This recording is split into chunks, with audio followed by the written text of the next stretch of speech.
안녕하십니까. 로마 온라인 바이블 아카데미 맡은 김재일 목사라고 합니다. 온라인 바이블 아카데미는 비대면 예배를 통해서 우리가 어떻게 하면 더 하나님의 말씀을 알아갈까를 고민하고 있는 성도님들에게 온라인으로 하나님의 말씀을 나누고 성경 공부를 같이 통해서 은혜 받기를 소망하는 마음으로 준비했습니다.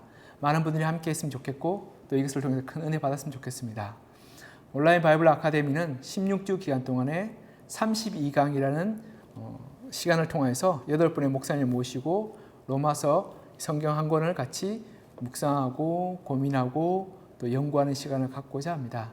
이 시간이 큰 은혜가 되었으면 좋겠고 또 많은 성도님이 참여해서 많은 은혜 받기를 소망합니다. 우리 나눠드린 강의 안에게 성실하게 기록하고 또 성실하게 더 필기하시면 나중에 그것을 우리가 온라인 바이블 아카데미 끝나고 나서 스태프들이 준비한 소정의 선물들을 드리는 시간이 있사오니 잘 열심히 필기해 주시고 잘 경청해 주시기 바랍니다. 그리고 매 시간마다 잘 참석하셔서 함께 했으면 좋겠고요. 또 이것이 편한 시간에 아무 때나 들어도 되니까 시간 날 때 함께 했으면 좋겠습니다.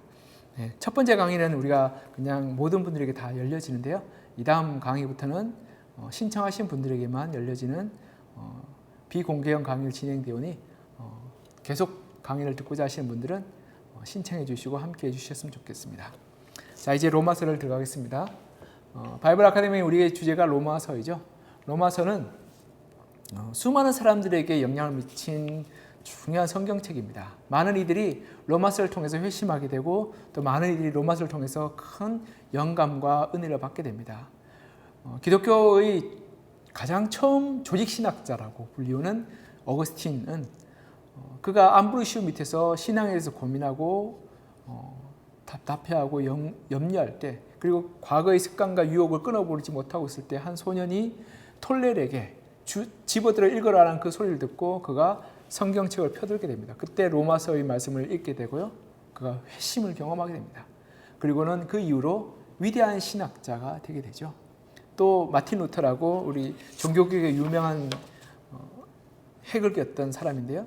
그는 이 신부로서 로만 카톨릭 신부로서 죄의 문제에 대해서 고민하고 염려하고 실험하다가 로마서 강의를 비텐베르트 대학 교수로서 로마서 강의를 이렇게 가르치고 그러다가 로마서에서 오직 의인의 믿음으로 말미암아 살리라라는 그 말씀과 또 믿음으로 말미암아 구원에 대해서 가슴에 꽂히게 되고 그로 말미암아 그런 회심을 경험하고 변화를 하게 됩니다. 또 존 웨슬리라는 사람은요 감리교를 창시하게 되는데 그가 영국에서 선교사로 실패하고 돌아왔을 때 영국의 선교사로서 미국에 갔었는데 거기서 실패하고 돌아오게 되죠. 그런데 영국에 돌아와서 모라비안 교도들의 집회에 참석하게 됩니다. 거기서 로마서 강해를 듣게 되고 그는 거기서 자유함을 누리게 되고 참 복음을 누리게 됩니다. 그리고는 그가 회심하고 그는 영국 전역과 전 세계를 다니는 복음 전도자가 됩니다. 칼바르트는 이 20세기의 초의 유명한 신학자는 로마서 강해를 통해서 자유주의, 하나님을 인정하지 않고 때로는 하나님을 깎아내리는 그 자유주의 신학자들의 그 토론에 하나님은 전능하시고 위대하시다는 그러한 로마서의 말씀을 던져놓게 됩니다. 그래서 한 신학자는 칼바르트의 그 로마서 강해의 책이 신학자들이 놀고 있는 놀이터에 던진 폭탄이라고 말할 정도로 엄청난 파문을 가져오게 됩니다. 이만큼 로마서는 수많은 사람들에게 엄청난 영향력을 미치게 되고요. 그리고 그 로마서를 통해서 수많은 사람들이 하나님을 만나는 그러한 경험을 하게 됩니다. 로마서는 성경 중의 성경이라 말할 만큼 정말 성경의 정수를 뽑아놨고 복음이 무엇이며 하나님이 무엇이며 믿음이 무엇인지를 잘 설명해 놓은 책입니다. 이것을 통해서 우리가 하나님의 복음에 대해서 우리가 잘 이해했으면 좋겠고 그것을 통해서 우리가 새로운 삶, 하나님의 그러한 새로운 관점들을 맛보았으면 좋겠습니다. 로마서 개관을 들어가면요. 첫 번째, 저자는 예수 그리스도의 종 바울이라고 말하죠. 사도 바울은 1장 1절에 이 로마서의 저자가 바울이라고 밝히고 있습니다. 사도 바울은 로마 교회를 향해서 가고 있을 때 전도 여행을 하면서 로마 교회를 가고자 마음 먹습니다. 그 로마 교회를 향해서 가면서 편지를 쓰게 되죠. 그러면서 내가 하나님의 종이요 하나님의 부름받은 사도로서 여러분에게 편지를 씁니다 라고 말하며 예수 그리스도의 종 바울이라고 자기 자신을 로마서의 저자라고 밝히고 있습니다. 물론 이 편지를 쓴 것은 나중에 보면 더디오라는 사람이 나오는데요. 더디오가 사도 바울의 말을 받아 적어서 대필한 사람이지만 이 로마서의 저자는 바울이라고 밝히고 있습니다. 그리고 두 번째 수신자는 로마서가 우리 누가 수신자면 로마에 있는 교인들이겠죠. 그래서 로마서 1장 7절을 보면 로마에서 하나님의 사랑하심을 받고 성도로 부르심을 받은 모든 자에게라고 말하고 있습니다.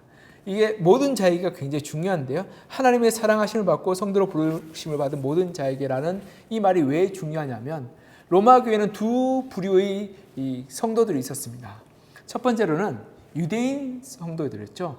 유대인 성도들은 태어나길 유대인으로 혈통적으로 태어난 사람들입니다. 그들은 유대인들로부터 전해 들어왔던 이 예수 그리스도의 복음에 대해서 듣게 되고 회심하게 됩니다. 그리고 또 한 부류가 있었는데요.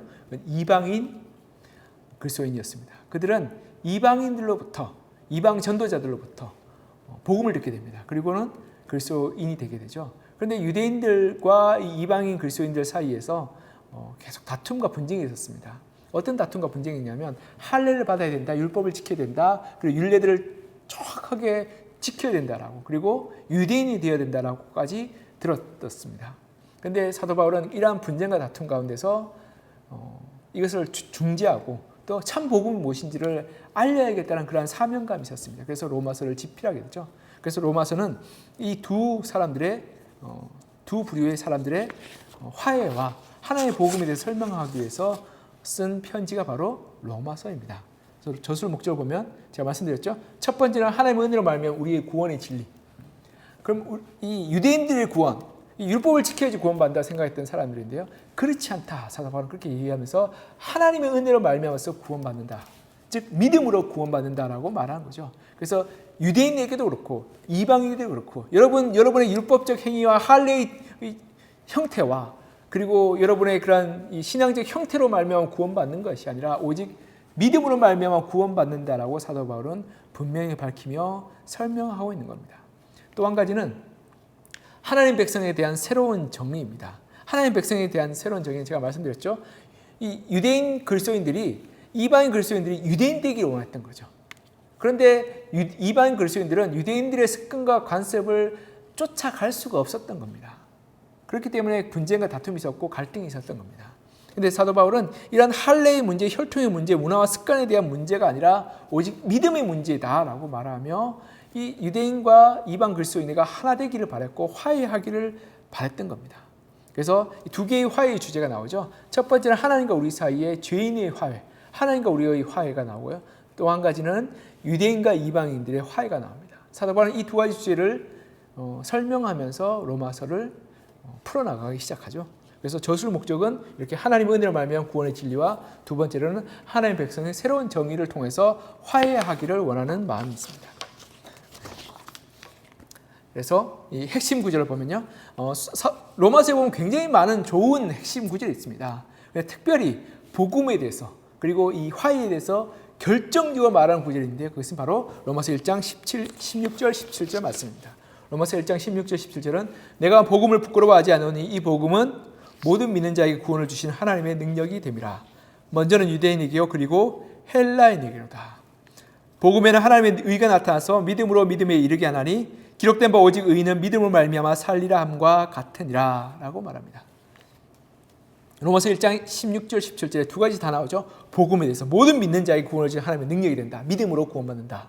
이것이 나오죠. 또한 유대인에게요 헬라인에게다. 이 차별 없이 다 모든 사람이 구원받는다 말하고 있습니다. 그래서 사도 바울은 이 로마서 1장 16절 17절을 말하고 이 16절 17절을 로마서 전체로 풀어가게 되는 거죠. 이렇게 로마서는 이렇게 핵심 구절이 1장 16절 17절입니다. 성도님들도 이 구절 정도는 외웠으면 좋겠습니다. 너무 좋은 구절입니다. 자, 이제 단락 구분하는데요. 로마서는 두 가지 단락 구분 방법이 있습니다. 첫 번째는 이분법이 있고요. 또 한 가지는 삼분법이 있죠. 이분법은 어떻게 구분하냐면 신학과 실천을 구분합니다. 로마서 1장부터 11장까지를 신학 혹은 교리라고 말합니다. 어떻게 구원받게 되며 우리가 어떤 것으로 구원받을 수 있는가를 사도 바울은 논리적으로 그리고 굉장히 율법을 해석하며 잘 풀어가고 있습니다. 그래서 왜 우리가 하나님의 구원이 은혜이며 어떻게 믿음으로 구원받는 것인가에 대해서 사도 바울은 잘 설명하고 있고요. 그것이 1장부터 11장까지의 중요한 내용입니다. 그리고 12장부터는요. 12장부터 16장까지는 그러면 구원받은 자들이 어떻게 살 것인가 라고 말하며 12장부터 16장까지 실천에 대해서 나옵니다. 그래서 중요하게 이렇게 1장부터 11장까지 그리고 12장부터 16장까지를 나누어서 두 부분으로 나눈 것이 이분법이라고 말합니다. 그리고 또 한 가지는 삼분법인데요. 삼분법은 제가 개인적으로 굉장히 좋아하고 중요하게 생각하는 나눔입니다. 이 삼분법이 왜 중요하냐면 각 단락마다 마지막 부분에 찬양이 나옵니다. 이 찬양은 그 주제를 함축하고 있으며 그 주제의 내용을 이 가슴 벅차게 이야기하고 있는데요. 유명한 신학자 칼 바르트는 모든 신학은 성령이 되어야 된다라고 말합니다. 성령은 하나님을 찬양하는 거죠. 이 하나님에 대해서 설명하고 하나님에 대해서 논리적으로 묘사할 때 결국 어떻게 됐냐면 그 묘사와 그 설명이 너무 위대하고 너무 은혜스러워서 찬양이 된다는 거죠. 그래서 사도 바울은요, 이 로마서를 쓰면서 마지막 부분에 찬양을 얻습니다. 1장부터 8장까지일까요? 이 하나님의 은혜로 말미암아 구원에 대해서 말합니다. 우리가 우리의 행위와 우리의 혈통과 우리의 어떤 선함으로 말미암아 구원받는 것이 아니라 믿음으로 말미암아 하나님께서 우리를 구원하셨다는 그 내용을 말하면서 8장 마지막 절에 사랑의 찬가가 나옵니다. 내가 확신하노니 사망이나 생명이나 천사들이나 권세자들이나 현재이나 장래이나 능력의 높음이나 깊음이나 다른 어떤 피조물이라도 우리를 우리 주 그리스도 예수 안에 있는 하나님의 사랑에서 끊을 수 없으리라 라고 로마서 8장 38절 39절에 마지막으로 이렇게 찬양합니다. 다시 말해서 사도 바울은 이 노래 감격스러운 찬양하면서 하나님의 사랑에서 어떤 것도 끊을 수 없고 하나님 우리를 너무 사랑하셔서 우리를 구원하셨습니다 라고 찬양하고 있는 겁니다. 그리고 두 번째 10장부터 9장, 10장, 11장 이 세 장을 마무리하면서요. 이 지혜의 찬가가 합니다. 9장, 10장, 11장의 주제가 뭐냐면 유대인과 이방인의 구원인 거죠. 이방인의 구원에 대해서 우리가 1장부터 8장까지 알았습니다. 모든 사람이 구원받는다. 그렇다면 유대인들은 어떻게 되느냐라고 유대인들이 따질 수 있죠. 로마서를 받아보는 로마에 있는 유대 그리스도인들이 이렇게 얘기할 수 있습니다. 그럼 유대인들은 어떻게 되느냐? 예수 그리스도를 믿은 유대인은 구원받았지만 믿지 않는 유대인도 있지 않냐? 그들은 열심히 율법 지키고 열심히 하나님의 말씀을 들었는데 근데 어떻게 예수 그리스도를 믿지 않는다고 구원받지 못하냐라는 그런 안타까운 마음과 속상한 마음이 있죠. 근데 사도 바울은 그것을 이렇게 말합니다. 유대인들의 그런 하나님을 그런 잃어버림을 말미암아서 이방인들이 하나님이 구원이 되었다라고 말하죠. 이방인들이 하나님을 만나게 되었다. 하나님을 알게 되었다. 그리고 그 구원이 이방인에게 향하게 되었다라고. 그렇기 때문에 유대인들이 그런 하나님을 잃어버림이 어떻게 보면 하나님의 놀라운 전 세계를 향한 구원의 역사 가운데서 일어났던 하나님의 한 수였다라고 말하고 있는 거죠. 그리고 유대인들도 또한 돌아오기를 바란다라고. 그래서 인간의 그런 짧은 이해와 역사를 넘어서는 하나님의 그런 섭리를 말하면서 사도 바울은 이렇게 말하죠. 깊도다 하나님의 지혜와 지식이 풍부하며 그 판단은 헤아리지 못할 것이며 그의 길은 찾지 못할 것이로다. 누가 주의 마음을 알았느냐? 누가 그의 모사가 되었느냐? 누가 주께 먼저 드려서 갚으심을 받겠느냐? 이는 만물이 주에게서 나오고 주로 말미암고 주에게로 돌아감이라. 그에게 영광이 세세에 있을지어다. 이렇게 말하면서요. 그 하나님의 지혜와 지식의 풍성함과 그 하나님의 그 섭리의 놀라움들을 우리가 어떻게 이해할 수 있겠습니까? 유대인들을 선택하시고 또 유대인들을 하나님께서 그가 잘못된 길로 가오름을 말미암아 이방인들 구원받는 이 하나님의 놀라운 섭리와 하나님의 역사의 그 계획 가운데서 우리가 하나님의 그런 놀라운 큰 빅픽처를 알게 될 때 하나님을 찬양할 수밖에 없습니다라고 사도 바울은 이렇게 노래하고 있는 겁니다. 네, 그리고 마지막으로 세 번째로는요. 계시의 찬가죠. 12장부터 16장까지 우리의 삶과 우리의 모든 것을 드리게 될 때 나의 복음과 예수 그리스도를 전파함은 영세전부터 감추어졌다가 이제는 나타내신 바 되었으며 영원의 하나님의 명령을 따라 선지자들의 글로 말미암아 모든 민족이 믿어 순종하게 하시려고 알게 하신 바 그의 계시를 따라 된 것이니 이 복음으로 너희를 능히 견고하게 하실 지혜로우신 하나님께 예수 그리스도로 말미암아 영광이 세세무궁하도록 있을지어다. 아멘. 사도 바울은요, 이 마지막에 하면서 이 나의 복음, 예수 그리스도를 통해서 들었던 그 삶과 그리고 그것을 통해서 이루었던 모든 역사를 하나님 앞에 찬양하면서 로마서를 마무리합니다. 이렇게 우리가 사랑의 창과 지혜의 창과 계시의 창을 통해서요, 그 주제가 무엇인지 분명히 알게 되고, 또 그 지지를 통해서 이 사도 바울의 가슴 벅차게 찬양을 보면서 로마서가 얼마나 가슴 논리적이고 냉철했었지만 또한 사도 바울이 얼마나 이 신앙적으로 충만했었는지를 알 수 있습니다. 이것을 통해서 우리가 로마서를 이렇게 읽어가면 되겠구나라고 파악할 수 있죠. 자, 이제 로마서 1장을 시작하겠습니다. 로마서 1장은 사도 바울이 자기 소개부터 시작합니다. 내가 누구인지를 로마 교인들이 한 번도 보지 않았을까요? 그게 설명합니다. 나 이런 사람이에요 라고. 나 이런 사람이에요 라고 알아주세요 라고. 왜냐하면 이 앞으로 이 로마서를 쓰는데 끝까지 읽어보기 위해서 나는 이런 사람이니까 여러분들이 나의 말을 귀를 기울이고 잘 들을 필요가 있습니다라고 말하고 있는 거죠. 첫 번째 사도 바울은 예수 그리스도의 종 바울은 사도로 바울 부르심을 받았다라고 말합니다. 첫 번째로 사도 바울은 예수 그리스도의 종이라고 말하죠. 종은 우리가 지금 하는 그런 종과는 조금 로마의 그 문화권 속에서는 조금 다릅니다. 어떤 거냐면, 물론 로마의 종들은 종과 주인의 관계는 다양한 형태가 있었지만 주로 로마의 그 제국 아래서 파트로네스와 클리엔테스의 관계로 설명할 수 있습니다. 파트로네스는 이 패트론, 보호자라는 이 영어의 패트론이라는 것으로 어원이 옮겨갈 만큼 파트로네스는 그런 보호자 그리고 권위자라는 뜻이 있습니다. 그리고 클리엔테스는 나중에 영어로는 클라이언트, 고객이라는 것으로 해석되는 그런 클라이언트로 발전되는데요. 클리엔테스라고는 합니다. 클리엔테스는 이 파트로네스, 즉 보호자의 밑에서 보호자의 돌봄을 받는 사람을 클리엔테스라고 말합니다. 로마의 모든 이 주종 관계는 파트로네스와 클리엔테스로 설명됩니다.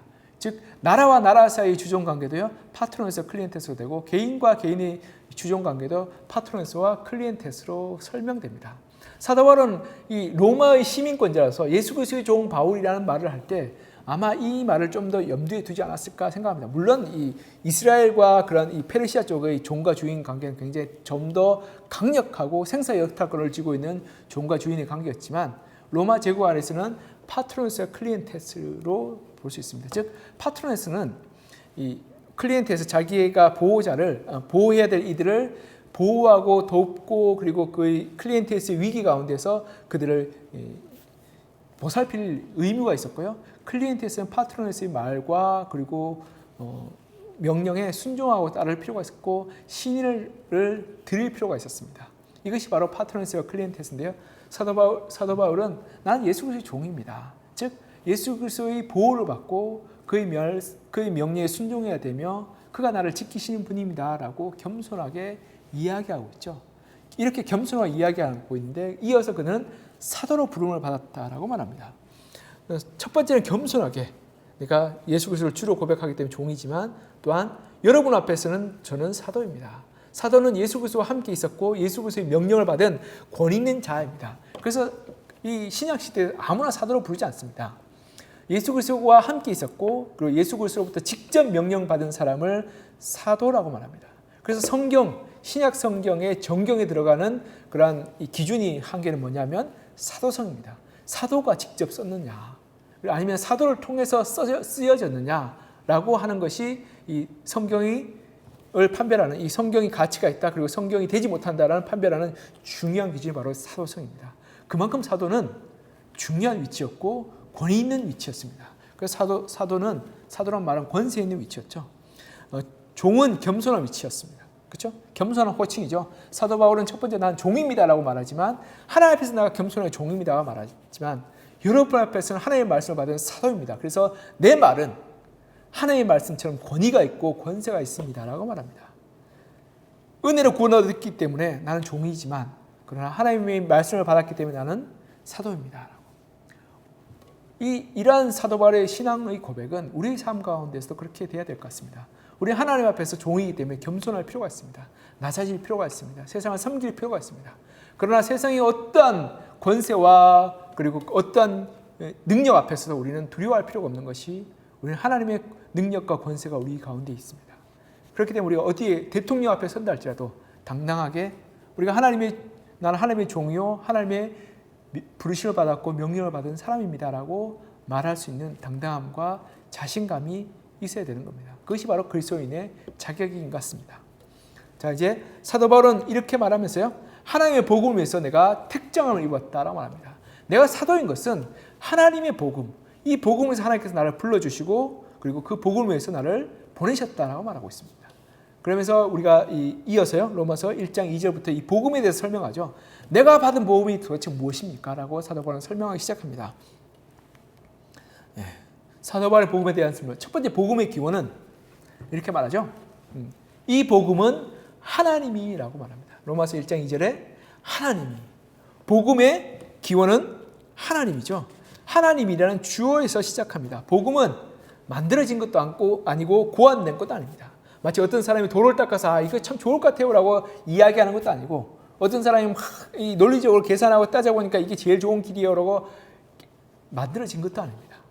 하나님이, 천지를 창조하신 하나님이 인간을 위해서 준비한 것이고 그리고 이루신 것이 바로 복음입니다. 그래서 복음은 하나님의 선물이요 하나님의 은혜입니다. 복음은 하나님으로 시작해서 하나님으로 끝이 나게 되는 거죠. 그래서 사도 바울은 이 복음은 하나님이 준비하신 것입니다 라고 말하며 시작하고 있는 겁니다. 그리고 복음은 확실한 것이고 변치 않는 것이고 영원한 것입니다. 그래서 사도 바울은 이렇게 말하죠. 선지자를 통해서 성경에 미리 약속하신 것이라고 로마서 1장 2절에 말합니다. 이것이 왜 중요하냐면 하나님이 지금 만들어낸 것, 갑자기 어떻게 생긴 것, 그것이 아니라 이미 수천 년 전부터 하나님께서 준비하시고 예비하시고 선지자를 통해서 설명하신 것이라고. 그렇기 때문에 사도 바울이 만들어낸 복음도 아니고 어떤 사람이 갑자기 급조한 복음도 아니라 이미 옛날부터 하나님께서 주시겠다고 수많은 선지자를 통해서 말씀하신 확실한 것이란 거죠. 이것이 바로 복음의 증거입니다. 그래서 고린도전서 13장 3절 4절 보면 이는 성경대로 그리스도께서 우리 죄를 위하여 죽으시고 성경대로 사흘 만에 다시 살아나사라고 말하죠. 사도 바울은 성경을 인용합니다. 왜냐하면 이 로마서를 듣는 유대인들은 성경이 중요하거든요. 율법이 뭐라고 말하고 있느냐, 모세가 뭐라고 말하고 있느냐, 선지자들이 뭐라고 말하고 있느냐 참 중요합니다. 왜냐하면 그래야지만 믿을 수 있다라고. 수천 년 전에 우리의 선지자들이, 수백 년 전에 우리의 선지자들이 뭐라고 말씀하셨냐라고 말하는 것이 중요한데, 사도 바울은 이미 성경에 다 쓰여져 있다. 그래서 여러분이 의심하거나 여러분이 그것에 대해서 나의 복음이라고, 내가 꾸며낸 것이라고 여러분이 생각할 필요가 없습니다라고 말하고 있는 겁니다. 즉 이 복음은 이미 하나님께서 창세 전부터, 그리고 모세 때, 출애굽 때, 아니면 그 이전에 아브라함 때부터 우리를 택하시기 위해서, 우리를 구원하시기 위해서 준비하셨다는 것입니다. 수천 년 전에 하나님께서 나를 택하여 주시고 우리 어머니의 뱃속에서부터 나를 불러주셨다. 그래서 나를 구원하시기 위해서 이 역사를 이루셨다라고 말하고 있는 겁니다. 하나님의 놀라운 구원의 역사, 그 섭리 가운데서 우리가 하나님의 은혜를, 이 복음을 우리가 우리의 힘과 우리의 짧은 인생으로 다 갚을 길도 없고 다 만들 길도 없습니다. 우리의 짧은 몇십 년의 삶을 산다고 해서 우리 행위로 하나님의 복음에 준비하신 그 기한과 비교할 수 있겠습니까? 이미 하나님은 수천 년 전부터 우리를 구원하시기 위해서 준비하셨고 행하셨고 역사하셨습니다. 그렇기 때문에 우리가 하나님의 구원의 역사에 보탤 것이 아무것도 없다는 거죠. 예. 자, 그 다음에 복음의 이 증거에 대해서 말하면서 이제 복음의 내용에 대해서 말합니다. 복음은 로마서 1장 2절과 3절에 보면 그의 아들에 관하여서 말하고 있다는 거죠. 그의 아들에 관해서, 예수 그리스도에 대해서 말하고 있는 겁니다. 예수 그리스도, 복음의 내용은 바로 예수 그리스도죠. 그의 아들에 관하여. 그래서 로마서 1장 3절에 보면 육신으로는 다윗의 혈통에서 나셨다. 이건 뭐냐면 이 선지자들부터 메시아는 다윗의 혈통에서 나신다라고 설명하고 있는 거죠. 그래서 육신적으로는 구약의 선지자들이 예언했던 것처럼 다윗의 혈통에서 났다. 그리고는 성결의 영으로는 죽은 자들 가운데 부활해서 능력을 하나님의 아들로 선포되셨다. 다시 말해서 죽은 자들 가운데 죽음을 이기시고 승리하셔서 부활하신 분이시다라고 말하죠. 즉 육신의 그 제한과 육신의 한계를 넘어서는 분이시다. 죽음을 이기신 분이시다는 겁니다. 즉 육신적으로는 이 율법과 선지자들의 예언대로 성취되셨고, 또한 능력으로는 부활하셔서 하나님의 구원의 선취가 되셨다. 먼저 이루어진 선취가 되셨다고 말합니다. 그래서 복음의 내용은 바로 그 예수 그리스도임을 사도 바울은 분명하게 말을 하고 있습니다. 이 복음의 내용은 굉장히 중요합니다. 성경을 예수 그리스도를 통해서 해석하고 이해해야 되는 거죠. 즉 모든 선지자들과 모든 율법과 모든 성경 모든 내용들이 누구를 가리키고 있냐? 바로 예수 그리스도를 가리키고 있습니다. 많은 신학자들이 자기 마음대로 성경을 해석합니다. 그러나 예수 그리스도로 빠진 모든 해석은 잘못된 것이고 이단입니다. 오직 예수 그리스도를 통해서 해석해야지만이 올바르게 해석할 수 있고 그리고 우리가 잘못 가지 않을 수 있습니다. 그래서 성경을 예수 그리스도를 중심으로 해석하는 것이 중요하고 그것이 올바른 방법입니다. 그 다음에요. 복음의 범위에 대해서 말하고 있습니다. 복음의 범위. 복음의 범위는 로마서 1장 5절에 보면 모든 이방인 가운데라고 말하고 있죠. 이 복음 모든 믿는 자의 구원을 주신 하나님의 능력이 됨이라 먼저는 유대인에게요 그리고 헬라인에게 로마서 1장 16절이죠. 로마서에서 이렇게 말하듯이 1장 5절에서도 말씀하셨지 복음은 모든 사람들 유대인뿐 아니라 이방인들에게까지도 복음이 필요하다라고. 그래서 저와 여러분이 이렇게 이 복음에 대해서 나누고 그리고 복음에 대해서 알고자 이 자리에 있지 않겠습니까? 복음은 모든 사람에게 전해지는 겁니다. 그래서 나만 구원받았다고 좋아하는 것이 아니라 우리 주위에 믿지 않는 이들 그리고 하나님을 알지 못하는 이들에게도 이 복음이 전해지고 알아야 하는 것이 마땅하고요. 지금도 하나님은 이 복음이 모든 자에게 전해지기를 믿지 않는 가족에게 믿지 않는 이웃들에게 믿지 않는 직장 동료들에게 전해져서 그들도 하나님의 은혜와 구원의 기쁨을 누리기를 바라고 계신 겁니다. 네. 이것이 바로 복음의 본미죠. 복음의 목적은 믿어 순종하게 된다. 1장 5절을 보면 복음의 목적은 믿음이고 그리고 순종입니다.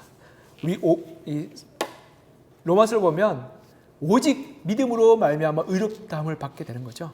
그래서 믿음으로 말미암아 의롭다함을 받는다는 것은 바로 이 순종을 따르는 겁니다. 하나님의 말씀, 하나님의 이 복음 앞에서 믿음의 결단과 헌신이 필요한 거죠. 그래서 로마서 1장부터 11장까지 이 복음에 대해서 설명하다 보면 12장부터 16장까지는 그 복음에 따른 삶에 대해서 말하고 있고 복음대로 살 것에 대해서 설명하고 있는 겁니다.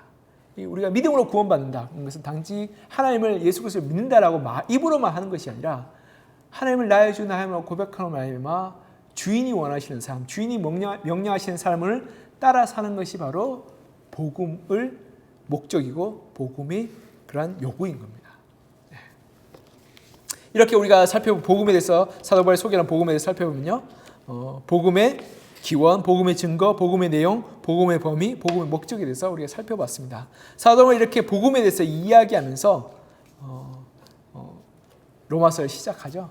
그러면서 모든 로마 교인들이 하나님의 복음에 대해서 알기를 원하며 그 복음대로 살기를 원한다라고 말합니다. 그러면서 이제 본격적으로 이 로마서를 시작하게 되는 거죠. 3절, 4절에 나타나는 예수 그리스도의 인성과 신성은 다윗의 혈통을 낳은 것은 어떻게 해요? 인성이죠. 그리고 성결의 영으로 부활하신 것은 신성입니다. 그래서 인성은 예수 그리스도의 육적인 혈통이고 신성은 하나님의 능력이 바로 신성 아니겠습니까? 이렇게 우리가 살펴볼 수 있고요. 이제 본격적인 이 1장의 내용들은 우리 다음 시간에 다루겠습니다. 이제 로마 그리스도인들의 삶과 복음의 전도의 열망과 그리고 죄에 대해서 우리가 다루게 될 텐데요.